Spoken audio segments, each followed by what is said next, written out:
This is geometry practice test number 2.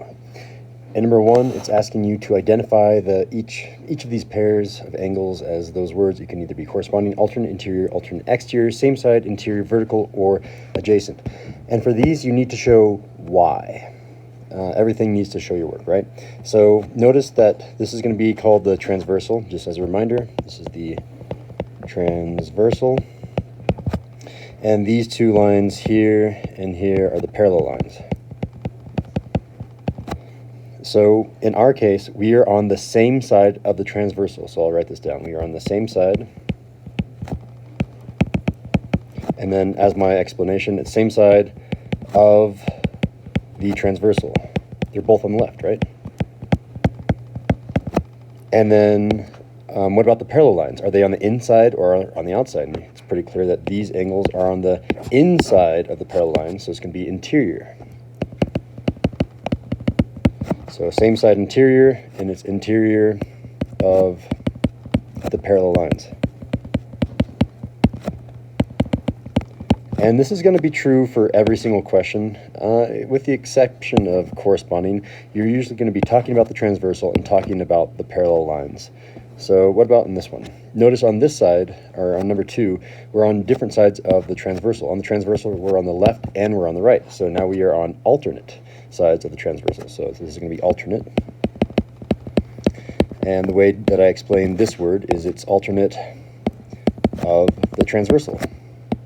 I can spell here, transversal.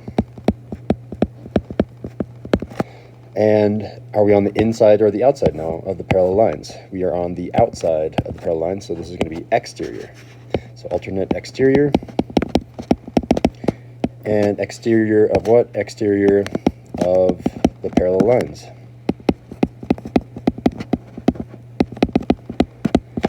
So what would happen if we had something that was corresponding? Corresponding would be like y here, and then these two angles where you can slide them down. The only way that we really can explain those is to say that there's a translation that goes from one angle to the other.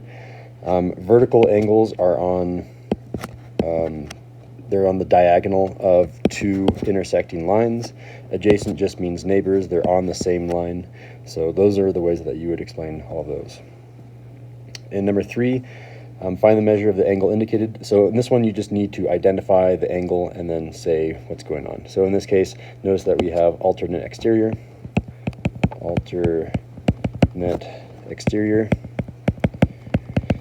angles, and alternate exterior angles are congruent. So I'm going to write down are congruent. Therefore, they're equal to each other. So the question mark is going to be 119 degrees. In number 4, these are same side interior. They're on the same side of the transversal. They're both on the right side, and they're on the inside of the parallel lines. I mean, both of those were actually covered in 1 and 2, which just is kind of cool. So these are going to be same side, same separate word, side, interior, angles, and those are supplementary, meaning that they add to 180 degrees. Do I have enough room here? Meaning that our question mark angle plus the original 79, both of those have to add up to 180 degrees. So I can just do 180 minus 79. Oop, that's 99. Minus 79, which is really, really close to, again, this is, I'll write it over here. This is roughly 180 minus 100, or minus 80, which would have been 100, which means this number down here is going to be really close to 100 because we're subtracting something smaller. This is going to be slightly larger, and this is going to be 101 degrees for our final answer. And just to do a sanity check, if I did 101 plus 79, I do get 180. And number 5, in this one, you don't need to name the angles. You just need to start setting up the equation to show your work. If you did need to name these angles, you'd be alternate because one's on the right, one's on the left, and they're on the inside, so interior. These are alternate interior angles, and alternate interior angles are congruent. I'll write that down just in case this was a problem like number 3 or 4, but alternate interior angles are congruent. The way that you can usually tell between congruent and supplementary, do the angles look the same? Those are both small. That angle is big. Because these are both small, they're probably the same angle. They're probably congruent. If I came back over here, one of these was large and one of them was small, therefore they're not congruent. The only other option that you have is supplementary. So because these two angles are the same, we can say that they are equal to one another, and I have to set up my equation. So I'm going to say that 70 is the same angle, it's equal to 23x plus 1. And then from here, I can just solve. I can subtract 1 on each side, and I get 23x is equal to 69. And then I need to get rid of that 23, which is being multiplied by x, so the opposite of multiplication, or the inverse operation of multiplication, is to divide. If I divide by 23 on the right, I must also divide by 23 on the left. And you don't even need a calculator for this. You can divide each of these digits independently. You can say, okay, what times 3 is 9? What times 2 is 6? Oh, that's 3. So the answer here is going to be 3.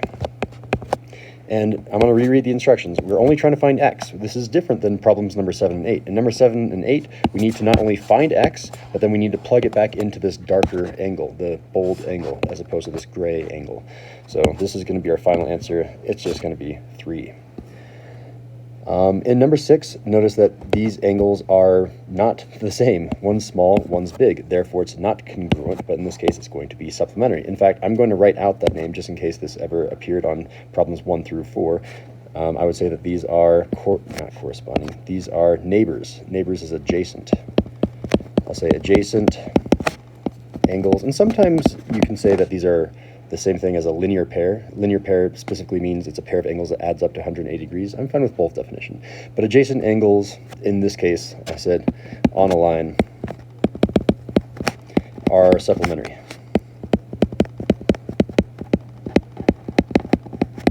And if they're supplementary, I can add them up and set them equal to 180. I can add 11x plus 5, and I can add 120, and that should add up to 180. Now I can simplify the left a little bit.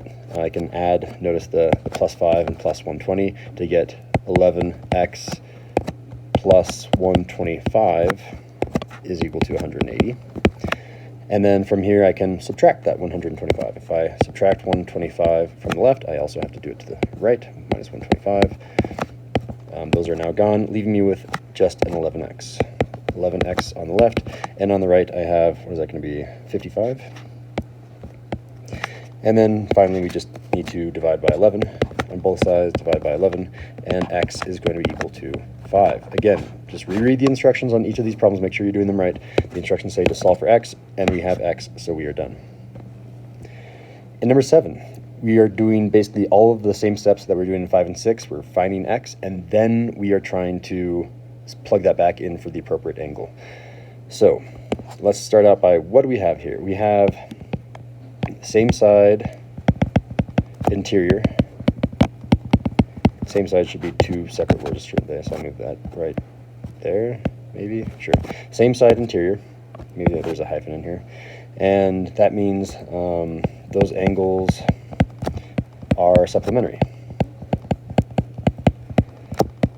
Again, on the actual test, you don't actually have to say this. You can just be like, that's big, that's small, therefore supplementary. If they're supplementary, I can add them together and set it equal to 180. I can say x plus 138 plus the other angle, plus x plus 48. Those have to add up to 180 degrees. So let's go ahead and simplify the left. I have 138 and 48. That's going to add up to 186. And then I also have x plus x. That's not x squared, that's 2x. So far I have 2x plus 186 is equal to 180. I'm probably going to need the room, so I'm going to move you guys up. And then from here, yeah, I knew I was going to run out of room. I need to subtract 186 from both sides. So minus 186 minus 186. And notice I'm adding, or I'm subtracting something that's too big, so our answer is going to be negative. It's just going to be negative 6. And then what do we have on this left side? Well, those canceled out, right? So I just have a simple 2x left over on the left. And whew, that's nice and easy. Just divide by 2, and x is equal to negative 3. I'm done, right? I should box it. No, because if you reread the instructions, it says find the measure of the angle indicated in bold meaning, I guess, dark, and this is gray. So I need to somehow plug -3 into that bold color. So this -3, I'll even do it in pen. This -3 is going to go into this x, and I'm going to rewrite that out to the side. I have x plus 138, and I'm going to swap out that x for a -3 plus that 138. And then from there I can simplify. This is just 135 degrees. Final answer, box it. Doing the same thing for number 8. What type of angles do we have? Well, these are alternate interior. Alternate interior. Again, you don't have to write that, but I like being very thorough with my answers. Alternate interior angles are congruent. And congruent is a fancy way of saying they're the same. And you can see that angle, they're both the big angles as opposed to this small angle. So if I have two big angles, they have to be set equal to each other. So I'm going to do that.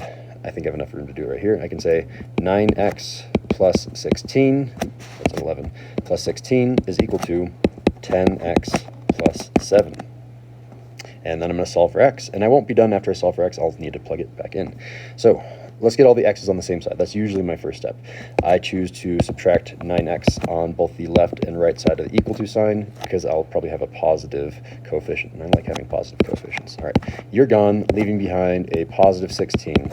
On the right-hand side, I have 10x minus 9x, which is just 1x, which is really just, here, plus 7, which is really just x. So I'm going to go ahead and erase that 1. I don't really need that 1. 1x and x are the same thing. And now what's left to do? I have to subtract 7. Subtract 7. And that means that x is going to be equal to 9. Perfect. Am I done? No, I need to plug back in. So I'm supposed to plug into the angle that's in bold. The interesting thing is, because these two angles are the same, I could have plugged into that x or that x, and you'll get the same answer. But I'm just going to rewrite 9x plus 16. That is the angle that is indicated in bold. 9x plus 16, and I'm going to plug this 9 in for my x. So this is now 9 times this other 9 that we plugged in, and I still have to add 16. 9 times 9, as you probably know, is 81, and I still have to add my 16, and 81 plus 16 is a 97. So this is going to be 97 degrees, final answer, and box it. And you can kind of tell, yeah, that is slightly bigger than 90 degrees. 90 degrees would have been like a perfect cross right there, but this is a little bit bigger than 90 degrees. So it does make sense. As a word of caution, sometimes my answers don't make sense. Sometimes that angle could be 2. I try to make them come out nice, but sometimes it doesn't always work. All right, we are on to our next page. Okay, these are pretty straightforward. You just need to make sure that you plot the x and y coordinate.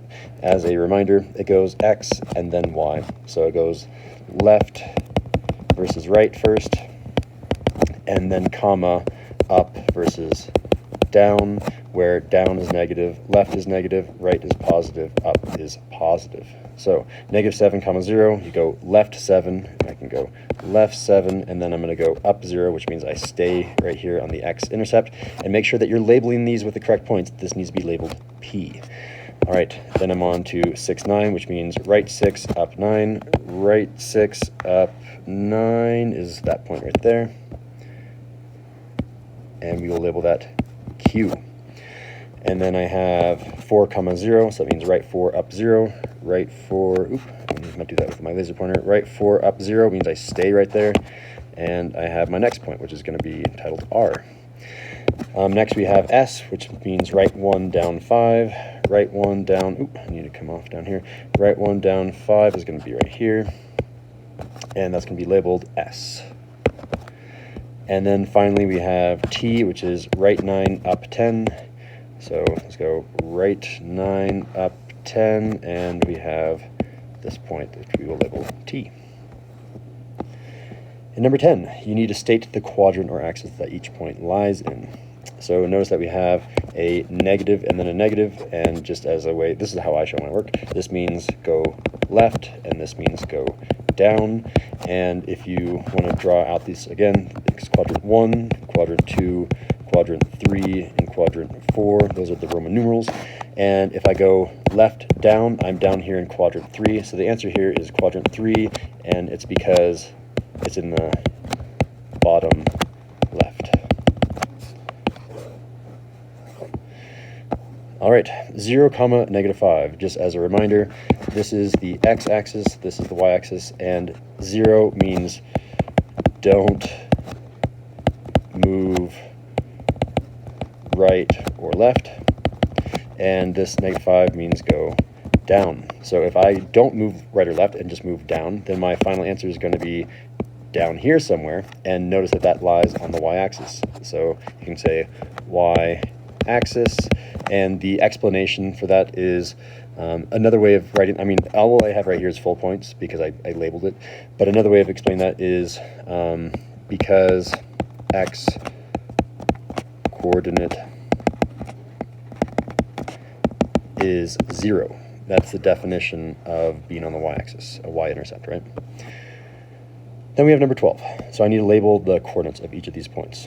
So usually these go alphabetical, and check it out. It goes A, B, C, D, E, F, G, H. So I'm going to start with D out on the right. I'm going to say D, E, F, G, H, and let's label these. So D, notice we went right 2 up 4, so that's going to be right 2 up 4. What about for E? E, I did not move left and right. I simply went up 3, so I did not move left or right. I just went up 3. What about F? F, I went right 8, down 1. Right 8, down 1. Remember, down and left is negative. What about G? G, I went left 7, up 2. Left 7, up 2. And what about H? Left 9, down 1. Left 9, down 1. All right, moving on to number 13. Find the midpoint of the line segment. So a midpoint has a lot of different synonyms, a word that means the same thing. In this case, I'm invoking the synonym average. So I'm going to switch this out to average. If you find the average, that's not what I meant to write, average x-coordinate, and if you find the average y-coordinate, you are done. So let's do the average x-coordinate. Well, the average is you take the, in the definition of average is, sum divided by quantity, always. So add them up. Notice that I have an x-coordinate of 8 and 0, so I'm going to write down 8 plus 0. That is the sum. Sum means add. And then the quantity is the number of numbers that we had. Well, we had 2 numbers, so I'm going to divide this by 2, and this is just 8 over 2. 8 over 2 is 4, which means that the average x-coordinate is 4. We're going to do the same thing with the y. We're going to add up the y-coordinates. Ready? The y-coordinate is -4, the y-coordinate is 5, so I'm going to have -4 plus 5. I do want to have a colon here to be consistent. And how many numbers were there? 2. It'll always be 2 when I give you a midpoint because I'm going to give you 2 different points. Okay, -4 plus 5, just a reminder, that's a negative, that's a positive, which means they're opposite signs. Opposite signs means you subtract. 5 minus 4 is 1. Take the sign of the larger, which is positive. This is a positive 1. Denominator is still 2, and you can just leave this 1/2. That's fine. Or you can, if you want, you don't have to. You could also say this is 0.5. Both of those are valid. So you just need to do x comma y because that's what the midpoint means. It's a point. A point has an x and a y coordinate, so it's going to be 4 comma 1/2 for my final answer, which I will then box. You can use a formula on number 14, but there is an easier way. Look at the middle. I'm going to invoke the second definition of midpoint, which is middle. The middle point, right? That's where the that's where this word mid came from. Where's the middle? If I have this line down here, the middle looks right about there. I'm going to make that a bigger point so that everyone can see. I think it's right about where that red dot is, and that red dot is the answer. What are the coordinates? Well, notice I went left 1, 2.5. So I went left 2.5 and comma. How much did I go up or down? I didn't. I'm on this x-axis. I did not go up. I did not go down. I went up 0.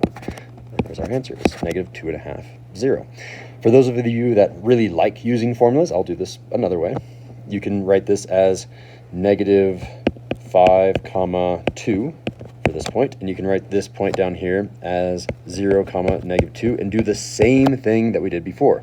Watch this. You can say that the average x is -5 plus 0 divided by 2.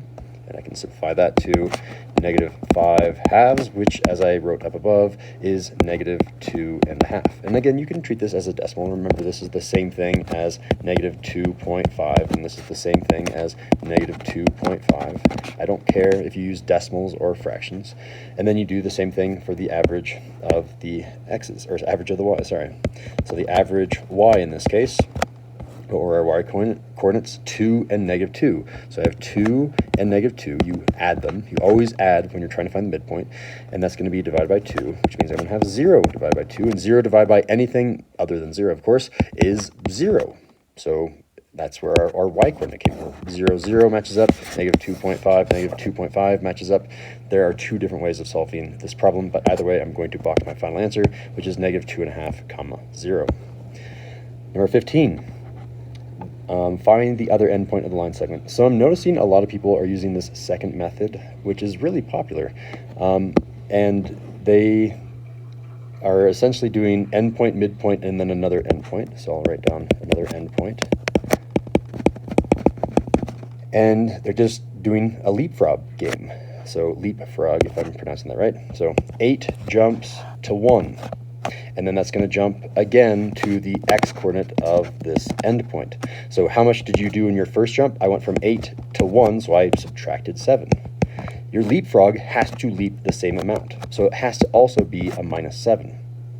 Well, if I subtract 7 from 1, I get negative 6. Done. And then you can do the same leapfrog game from the 9s. To get from 9 to 10, I had to add 1. And that means to get from 10 to my new endpoint, I also have to add 1, and 10 plus 1 is 11. A little bit easier than the way that I showed, and I wish I had thought of this way of explaining it. But I will also show you the algebraic way that is way more difficult than this way, and this is what we showed in class. So I said, use your definition of average. To find your average x coordinate, you can say 8 plus 1 divided by, 8 plus some x coordinate that we do not know, divided by 2, adds up to 1. We know that this is the answer. The midpoint is the answer. So then I can solve. I can say, okay, if I'm solving this equation, I can multiply the left side by 2 and the right side by 2. The 2 and 2 will cross cancel, leaving me with 8 plus x is equal to 2. From there, I can subtract 8 on both sides, minus 8, and you get x is equal to negative 6, which we already found. We knew that we were going to get negative 6 for our x coordinate. Let's find the average for the y's. The average y coordinate is given by, we have one of the y coordinates already, 9, and then we have some unknown y coordinate, and if I take those average, this right here says the average of 9 and y, that average is equal to 10. Because this is our answer. Midpoint is the average. So then I can do the same thing that I did before. I can multiply the left side by 2, multiply the right side by 2, 2 and 2 cross cancel, leaving us with 9 plus y, which is equal to 20. And then finally, you can subtract 9 to get y is equal to 11, which again, we already found using our leapfrog method. Y indeed was equal to 11. Either way, I will box our final answer, which is negative 6, comma 11. In number 16, find the distance between each pair of points. Distance is always going to be using the Pythagorean theorem. I'm going to start with number 17, and then I will move on to number 16, doing these in reverse order because it all comes from a triangle, and it's easier to see the triangle on a graph. Notice that I have two different dimensions here, an x dimension and a y dimension. Let's go ahead and count. I have 1, 2, 3, 4, so I can label this one 4, and again, negatives and positives will not matter here. If you keep them all positive, if you keep them all negative, you'll get the same answer. 1, 2, 3, 4, 5, 6. So this bottom dimension is 6. On this right triangle, I'm trying to figure out what is the length of the hypotenuse. And if you remember our Pythagorean theorem from last semester, you'll remember that we have, and I'll do this underneath, a squared, and I'll do this color-coded, why not? A squared plus b squared is equal to c squared. And it doesn't matter which one is a, which one is b. I'm just going to randomly say, yeah, you are going to be a, and then 6, you're going to be b, so 6 squared, and that's going to be equal to c squared. And let's go ahead and expand these out. 4 squared is 16, and I'm still going to have to add 6 squared, which is 36. and that's going to equal c squared. That right side isn't going to change. 16 plus 36 is 52, so I'm now going to say 52 is equal to c squared. And we've solved for c, right? Oh, wait, we have to get rid of that square. The only way that we can undo a square is to square root. If I square it the right, I have to also square root the left, and I get the final answer of root 52. I can say c is equal to the square root of 52. Unfortunately, you have to check if you can reduce that radical, because I'm expecting you to always know how to reduce radicals in my class. So let's go ahead and make a factor tree for root 52. Every single factor has to be underneath a square root. So did you know that the square root of 4 times the square root of 13 is 52? Most people don't. So I'm not going to do it this way. But you could have done it this way and just been like, oh yeah, that's 2. So the answer is 2 root 13. Let me show you another way. Most people will say 52 is an even number. Therefore, one of the factors must be 2. And then you might have to do a little bit of thinking like, okay, well, 2 times 25 is close to 50. So, or is close to 52. It is 50. So it must be a little bit higher than 25. It's 26. And make sure everything's under a radical. And then you say, oh, yes, 26 is also even, which means it also has a square root of 2 that can come out. And therefore, the last thing that I have under here is a 13. If you do it this method, you'll notice that you can rewrite 52, and I'm going to do it a little bit long here. The square root of 52 is the same thing as the square root of 2 times the square root of 2 times the square root of 13. How many of those root 2's do we have? 2 of them, obviously. So that means I can rewrite this as the square root of 52 is the same thing as the square root of 2 squared, because repeated multiplication, I'm multiplying, and there's 2 of these same things, is an exponent. And then I can still have this square root of 13. And you'll remember that square root and square cancels each other out, which means our final answer down here is just 2 square root of 13 for our final answer. Okay, how would we apply that when we don't have a graph? How do we do number 16? Well, you need to find the distance. The distance that we originally found right here came from finding the y distance between these 2 points was 4, and then the x distance between these 2 points was 6. So how do I find the distance between -3 and 1? So to get from -3 to 1, I have to add 2. And to get from 8 to 0, I had to subtract 8. So those are our distances. And remember, this is going to be plugged into the Pythagorean theorem. I'll show you. Like, let's leave the negative, and it's the same thing as having a positive. I know that the Pythagorean theorem states that a squared plus b squared is equal to c squared. And we're after our c. Not the c squared, but c. And I'm just going to plug them in. I'm going to say a positive 2 quantity squared plus our quantity of -8 squared should be equal to that hypotenuse squared. And a positive 2 times a positive 2 is a positive 4. And this is the point I'm trying to make. A -8 times a -8 is a positive 64, which is the same answer as if I had had a positive 8 times a positive 8. The sign here did not matter if it was a positive or a negative. And then from here I can continue saying that this is equal to c squared.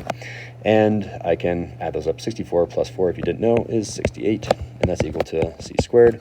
And finally, I need to get that square go away. So same thing that we did on the right side. We square root the c squared. If I square it the right, I must also do it on the left. And you'll notice that the square and square root cancel out. And I'm left with c is equal to root 68. Are we done? Maybe. I don't know. If root 68 can be reduced, then we are not done. So let's go ahead and check. Let's do a factor tree for 68. The square root of 68. What do we have? Well, I'm going to do it that way that I did on the right, where I'm not necessarily pulling out a perfect square. It would be really nice to know, oh yeah, 4 does go into 68, but you might not know that. So I do know that 68 is even. The last number is even. Therefore, the entire number is even, which means one of the factors must be 2. 2 times what is 68? Well, I can divide each of its digits. 6 divided by 2 is 3, and 8 divided by 2 is 4. So 34 must be the other number. 2 times 34 is 68. And again, I can say, hey, well, that last number is still even, which means this thing can be divided by root 2 yet again. And it might take a little bit of finagling, but you'll remember, oh yeah, 17 times 2 will get to 34. And 17 is a prime number. So these pairs will eventually look like this. I'll have root 68 will look like root 2 times root 2 times root 17. Oop, I was about to write 16, root 17. And we know that that's going to be root 2 quantities squared because we're having repeated multiplication. And this is going to be times root 17. And just like before, square root, square cancel each other out, meaning that we have this is going to be 2 root 17 for our final answer, which we will then box. Excellent. That's number 16 and 17. Moving on to the next page, we have number 18. Finding the slope of the line. All right, so these are pretty straightforward as long as you make the triangle correct. So we are going to make our triangle between the points that it's identified, and we went down. Okay, so this is important. Which point are you starting at? I'm starting with this point, and then I'm moving to that point. So maybe I can even say this is going to be my start, and this is going to be my end. So if I start at that left point, I'm going to go down 3, which is a negative, and right 2, which is a positive. Positives and negatives are super duper important on this one. So if you remember our definition of slope, slope is equal to, I can spell, slope is equal to, there's a few definitions. Other teachers might say it's rise over run, and that's an okay definition. I prefer it's the change in y over the change in x. And by doing that, I know that the change in y, or the rise, the fall in this case, is a -3. So this is going to be -3 on the top. And then how much do we go to the right? How much did x change? X changed by 2, and we might be done. Can we reduce this fraction? No, not really. I mean, we could pull out this negative. This is the same thing as -3 over 2, which is the same thing as 3 over -2. All of those are the same thing. Any of those are fine. If I have one negative, all of them are the same. If I had a positive slope, then you'd have to have something like this. So just as a note, I'll say note, because I saw this on our last quiz. If you have something like -7 over -9, I'm just making up numbers at this point. This is not related to number 18 in any way. This cannot be your final answer. This is not reduced. A negative divided by negative has to be a positive. So this is 7 over 9. This will give you full points because it's reduced. This one is not reduced. And depending on the type of problem, I might take away 1 point, I might take away 2 points. This was a pretty easy problem, so I would probably take away 1 point because it's really important to know how to reduce a fraction where you have a negative divided by a negative. Number 19, there are no points, so you have to find your own lattice points, those points that go through the crosshairs, like this point right here, this point right here, this point right here, this point right here, this point right here. Those are all the lattice points that I see. And I'm just going to choose the 2 that are closest together so I don't have to reduce any fraction. And I'm going to say, there's my triangle. It doesn't matter which 2 that you choose, but if you choose them that are close together, it is nice. And I'm going to start, I typically start on the left and I end on the right. It doesn't matter. You could start on the right and end on the left and you'll still get the same answer. You might have to reduce or something like that. All right, so I went down 1, right 2. So I have I'm always going back to my definition of slope. My slope is the change in y over the change in x. So this is going to be my change in y. I went down 1, so I have a -1, and my change in x is a +2. And I can't reduce that any further, so I'm going to say that is 1/2. You could have said that that's the same thing as 1 over -2. You could have said that's the same thing as negative out front, 1/2. All of those are also valid answers. All right, number 20.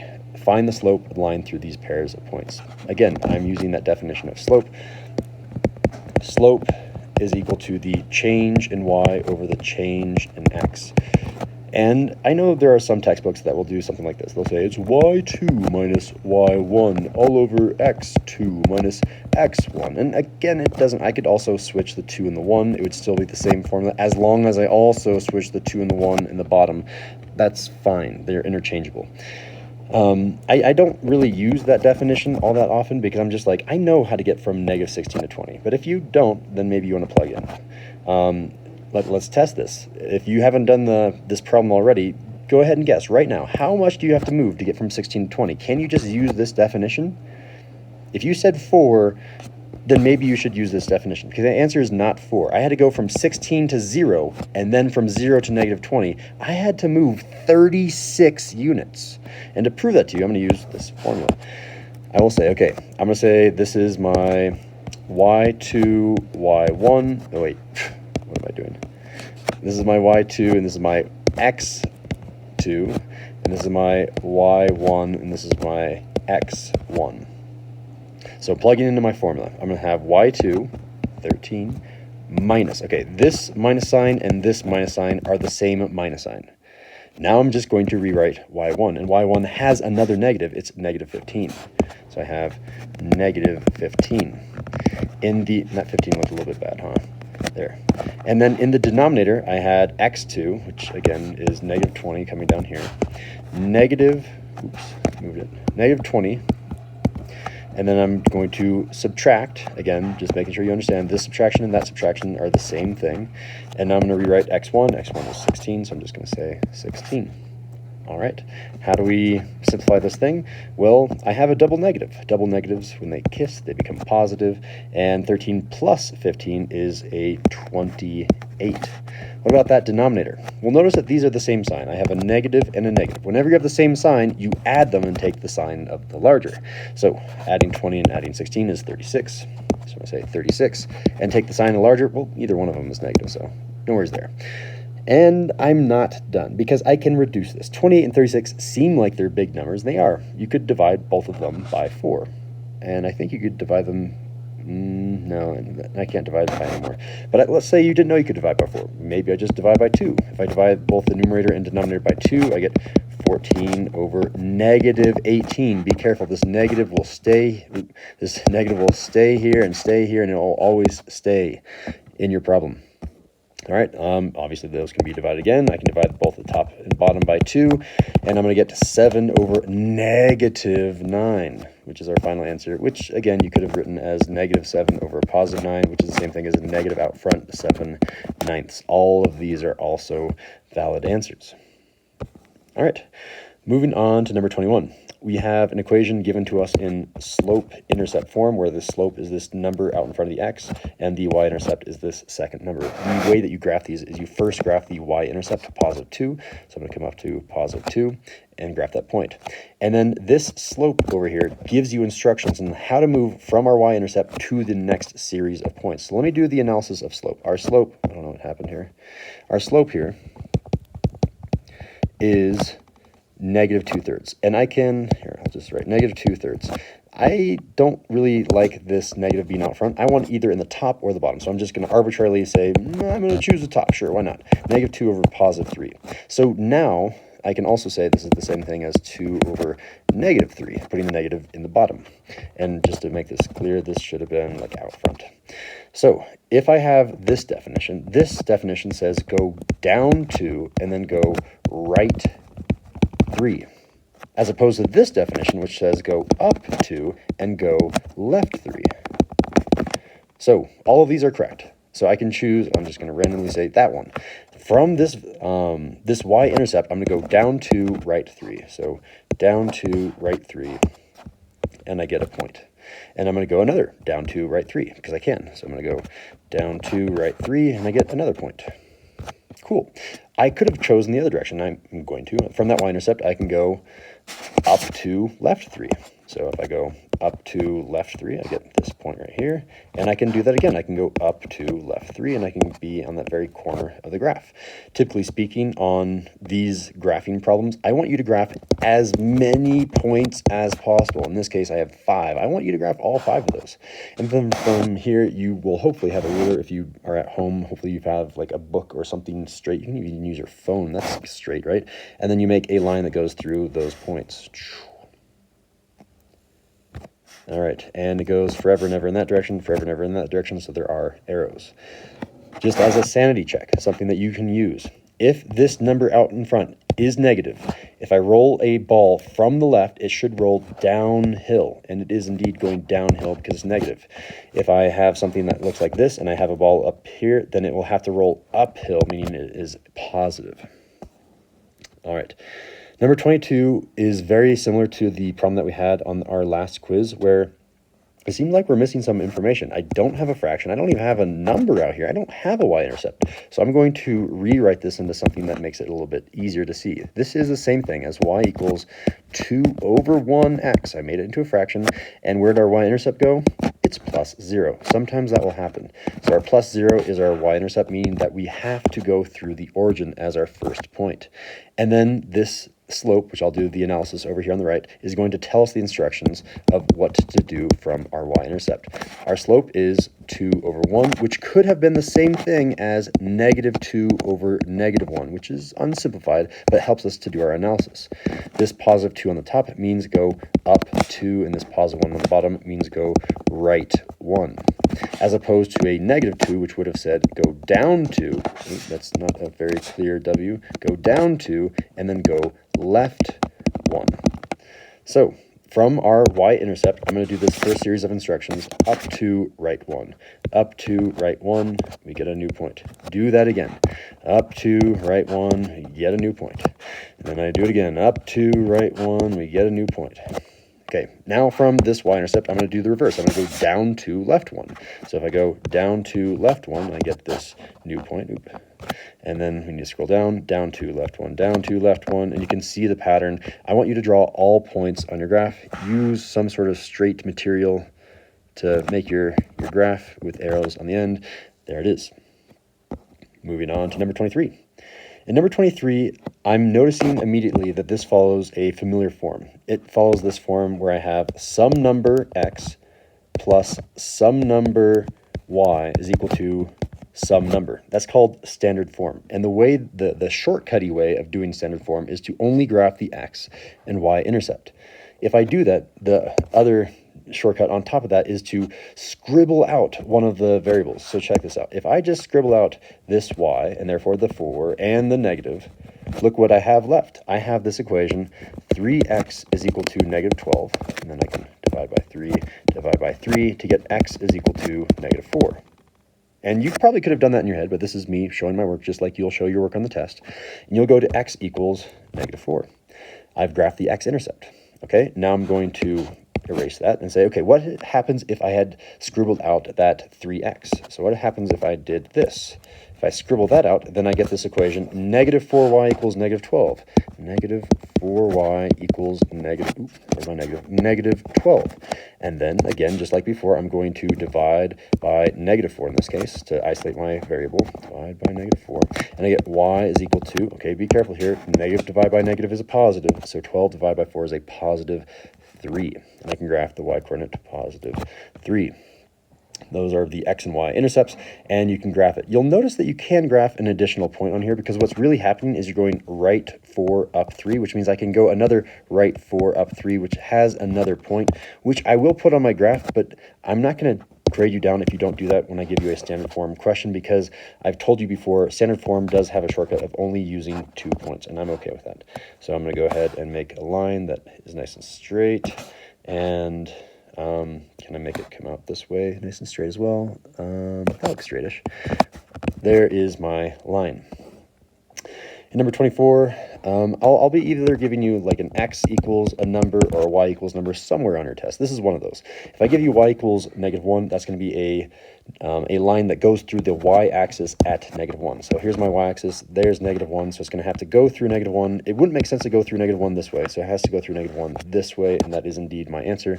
There's my line y equals negative 1. Again, if it had been something like x equals 3, it'll go through the x coordinate at 3, and it would be a line that goes vertical instead of horizontal.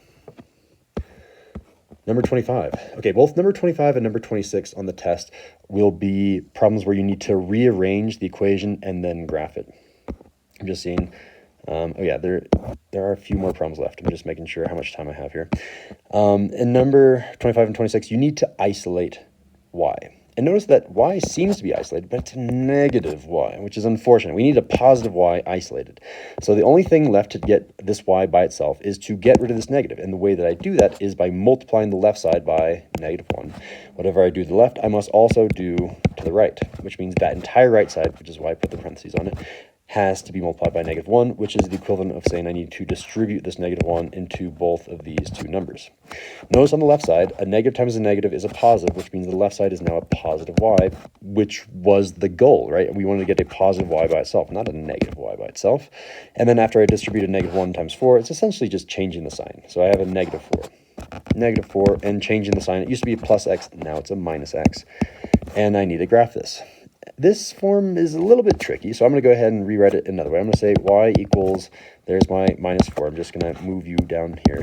How do I rewrite negative x? Negative x I'm going to rewrite as -1 over 1x. -1 over 1x, which is the same thing as negative x. It just is a little bit clearer on what I'm supposed to do. So first, I'm going to graph my y-intercept of -4. It's going to come down here. Now I can actually see it. There's my y-intercept at -4. And if I'm doing my analysis of slope, slope in this case is a negative out front 1 over 1. So that could be the same thing as -1 in the top over +1, or it could have been 1 in the top and then -1 in the denominator. So the way that I interpret this is 1 down, 1 right, or I could have said 1 up, 1 left. So from my y-intercept, which I have down here, I'm going to go 1 down, 1 right, and I'm going to go 1 down, so let's see here, 1 down, 1 right. So I'm going to come to this point. And I can do that again, 1 down, 1 right, and I come to this point, and now I'm off the graph, so I have to use my other rule for my y-intercept. So from this y-intercept, I'm going to go 1 up, 1 left, 1 up, 1 up, 1 left, and I get to this point, and you keep going 1 up, 1 left, 1 left, 1 left. By here, you can see a pattern, and just make sure you have all these points, and then make your line that goes through them. Nice. All right, and that sanity check, if I roll a ball downhill, so roll the ball, it's going to go roll downhill, which means I have a negative slope, and indeed I have this negative slope, so that makes sense. All right, number 26, again, I need to isolate my y first. So there's my y. How do I get u by itself? Well, I need to get rid of this pesky -5x. So the entire term needs to move, not just the coefficient out front. So if the entire term needs to move, I'm going to add that entire term to both sides, or do the opposite of whatever the sign is. So I'm going to add 5x to both the left and the right. And my new equation is going to become, I have a 5x minus 3 on the left, and I have a -3y on the right. Darn, okay. I want that y, but I don't want the -3. So the only way to make these things cut apart, I need to get rid of only the -3. Right now, that -3 is attached to y with multiplication. So to do the inverse operation of multiplication, to unglue this thing, I'm going to divide. I'm going to divide both the right side by whatever that leading coefficient was, which is -3, and I'm going to divide the entire left side by that same number, -3. And hopefully, if 3 is gone, negative is gone. Now what I have is y by itself. So on the right side, y is by itself. What about the left side? The left side, again, I'm going to treat this as two separate fractions. I have 5x over -3 and -3 over -3. So I'm going to say 5x over -3 and -3 over -3. And what sign goes in between there? I mean, a plus sign. If there's no sign, you assume it's a plus sign. So from here, I need to reduce. Here's a cool little trick that you can do. I'm going to pull this x off to the side, and this is just going to be a 5 over -3x, perfectly fine. And then this negative divided by negative is a positive, 3 divided by 3 is 1, so I just have a +1. And there's our slope-intercept form. We got our y isolated, now we need a graph. Again, that +1 is going to be our y-intercept, so this +1 means our first point is going to be right here at 0, 1. And then let's do the analysis of slope to get the future instructions from that point. Our slope is 5 over -3, which could have been the same thing as -5 over +3. So the instructions here would say 5 up, 3 left, or they would say 5 down, 3 right. So I'm going to just randomly say, let's choose that one. 5 up, 3 left. Where'd my T go for the left? There we go. So 5 up, 3 left. So 1, 2, 3, 4, 5 up, and then 3 left. This direction will be a point right there, almost off the iPad screen. There we go.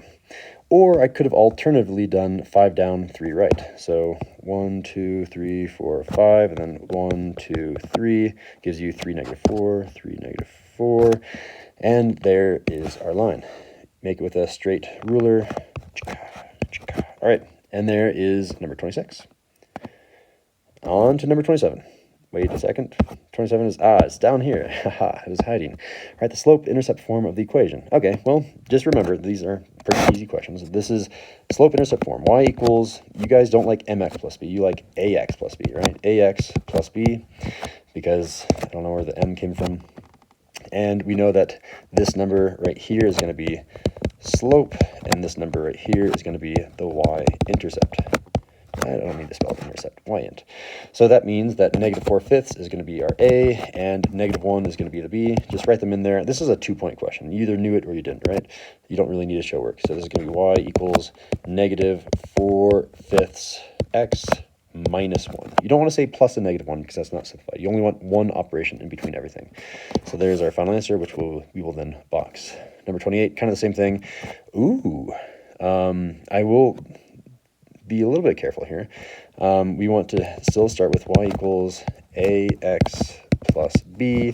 We know that our slope 0 is going to go in for a. We know the slope, or sorry, y-intercept of -2 is going in for b. So this is going to be y equals 0x minus 2. And that's not simplified because I haven't done the multiplication. What is 0 times x? Well, that's 0, which is nothing. It's the equivalent of saying, hey, yeah, scribble that thing out. And I just have this y equals -2, which is our final answer.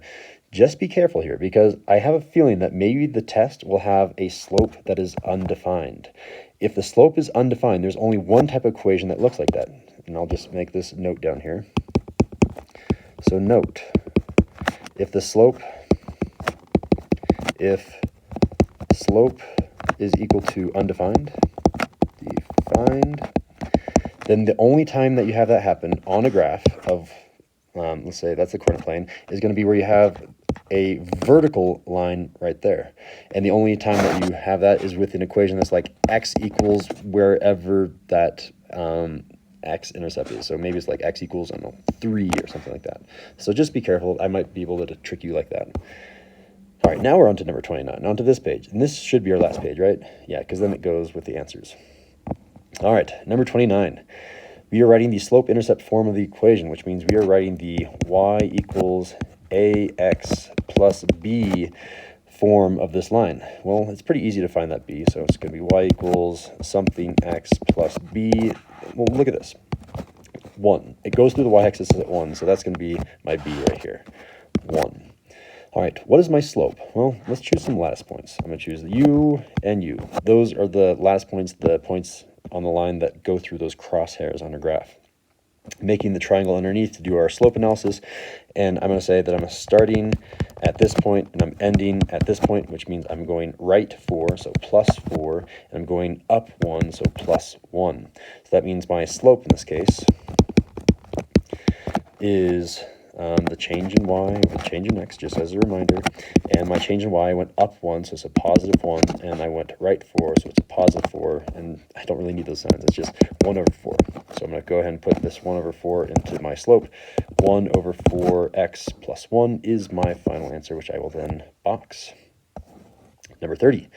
Ooh, I'd have a vertical line. So I was just mentioning this in the second last problem, right? Vertical lines are x equals wherever it passes through the x coordinate. I passed through the x coordinate of 4, so this is x equals 4. You either knew this one or you didn't. So this one would be like a 2-pointer on the actual test. All right, and number 31. We're trying to write the slope-intercept form for the equation that goes through -5, -2, and has that slope. So for number 31 and 32, you always want to start with y equals ax plus b, and fill in what you know. We know that -3/5 is going to be a. We just don't know what b is going to be. It didn't give us a y-intercept for this point. It gave us a random point. So let's fill in what we know. We know that y is equal to -3/5, -3/5, and then write everything else, x plus b. All right, so we've used up this information. Good. The only thing that we haven't used is this information. And remember, this is giving you both an x coordinate and it's giving you a y coordinate. And notice we have an x and a y that we can plug into. So let's go ahead and do that. I'm going to plug -2 in for y, and I'm going to plug -5 in for x. So my new equation will look like this. It'll say -2 is equal to -3/5, and then x is -5, and then I still have my plus b. Notice what we've created. We've created an equation that has only one variable. That means I'm able to solve for that variable. How do we do that? Well, fractions times non-fractions are hard. I always like fractions times fractions, so I'm going to make this over 1. Now it's a fraction times a fraction. And, ooh, check this out. I have something on the bottom and something on the top that match. That means I can cross-cancel, meaning the negative is left over behind. So I have negative, or the 5 and 5 is gone, and what I have left over is a negative times a negative 3, which is a positive 3, which I'll write underneath here. We have a positive 3 left over. I still have to do plus b, and I still have a negative 2 over here on the left. And then this is pretty straightforward. I just subtract 3 on both sides. Minus 3, minus 3. Those are gone. And I can say that b is equal to negative 5. Remember that these both have a negative out front, therefore the same sign. When it's the same sign, you add and then take the sign of the larger, and that is going to be negative 5. I'm not quite done. I have to rewrite. I'm essentially putting this negative 5 into this b up here and rewriting it. So our final answer is y equals negative 3/5 x, and then I have to say plus b, which in this case is a minus 5, so I'll just say minus 5 for my final answer. All right, I believe this is the last question on the practice test, number 32. Here we go. So what we want to do in number 32 is the same thing that we're doing in number 31. We're going to start by setting up our y equals ax plus b and just filling in what we know. Y equals ax plus b. All right. I don't know A, and I don't know B. Oh, do I know B? Oh, this is kind of interesting. I do know B in this case. I gave you a really nice point for B. This is the y-intercept. I have an x-coordinate that's 0 and a y-coordinate that is the y-intercept. So that's tricky, but maybe people wouldn't have seen that. They wouldn't know, oh, B is equal to 5 because the x-coordinate is 0. So if you didn't know that, there's still a way to solve this. First, we're going to find A. We're going to find the slope. Just as a reminder, A is our slope. And we can find slope by doing the following. We can use the formula. Slope is equal to the change in y over the change in x. So how much do we change in our y's? So to get from 2 to 5, we had to go plus 3. So our change in y is plus 3. What about our change in x's? To get from negative 5 to 0, I had to go up 5. Negative 5 plus 5 is 0, so that means I have a plus 5. So our slope in this case is just 3/5. No negatives to worry about. Kind of nice. And then I can turn this problem exactly into the type of problem that number 31 was. We have the slope, we just don't have the y-intercept. So let's go ahead and fill in. We have y equals, and now we have this 3/5, because this 3/5, this is going to be equal to our a. 3/5 x plus b. And as I said before, we actually know what b is. B is going to be 5, but maybe you didn't know that. From here, you can plug in any of these 2 points. Maybe on the test, I won't give you such a nice point that's 0, a number. In that case, you have to choose either this number or this number. Both of them will give you the same answer. Choose whichever one is easiest and plug it in. For example, I'll plug in this gross number and I'll show you the answer is indeed the y-intercept is 5. So I'm going to say that this negative 5 is going to be our x, and this 2 is going to be our y. So we are going to plug this negative 5 in for, it gets kind of confusing with all my arrows, but this is going to be our x, and this y of 2 is going to be our y. So plugging in, we have 2 is equal to, we have that 3/5, and then x we said is going to be negative 5, so this is going to be times negative 5, and then plus b. So once again, we have one of these cases where I have a fraction times a non-fraction. So let's make it a fraction times a fraction, make this easier.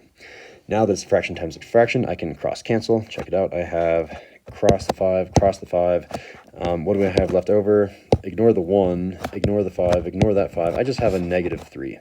So I have negative 3 left over. All right, negative 3. I still have the plus b, and I still have the 2 on the left-hand side. From here, it's pretty straightforward. I can just add 3 to both sides, add 3, and b is equal to, as I said in the very beginning, 5.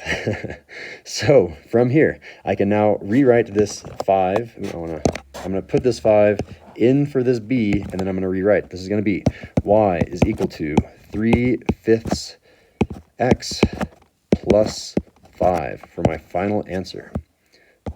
Excellent. That concludes the practice test for geometry. Let's go ahead and look at all the answers. I'm pretty sure I got them all right, but I haven't been checking because it took too long to switch between multiple pages. If I did make any mistakes, you will log it in your extra credit trackers. Thanks for watching, and good luck on the test.